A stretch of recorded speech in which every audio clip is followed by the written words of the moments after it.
Bedsheet ನಿಮ್ಗೆ ನೋಡಿ bedsheet ಚಳಿಗಾಲ ಬಂದು ತಗೋಬೋದು ಇಲ್ಲಿ.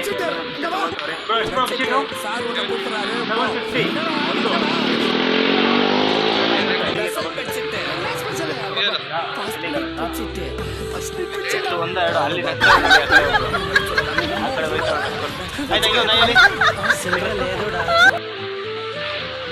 ಇವೆಲ್ಲ ಫ್ರೆಂಡ್ಸಾ ಇಲ್ಲ ಏನು ಸಿಸ್ಟರ್ಸಾ? ಒಳ್ಳೆ ಕನ್ನಡ ಬರ್ತೈತೆ. ಕೇರಳ, ತಮಿಳ್, ಮಲಯಾಳಂ ಅದು ತಮಿಳ್ உங்கள் பேர் Amrutha. Okay bye Amrutha. Okay அவங்க பேர் அம்சா இல்லை. கொஞ்சம் பார்த்து விடு கொஞ்சம் பேசி விடு. ಏನೋ ರೆಸಲ್ಯೂಷನ್ ತಗೋತೀನಿ ತಗೋತೀರಾ? ಅಣ್ಣ ಬಿಟ್ಬಿಡಿ ಅಣ್ಣ. ಯಾಕೆ ಸಿಸ್ಟರ್ ಮುಖ ತೋರ್ಸೋಕೆ ನಿಯರ್ ಅವ್ರ ಮುಖ ತೋರ್ಸೋಕೆ ಅಲ್ಲಿ ನೋಡಿ ನಗ್ತವ್ರಪ್ಪ.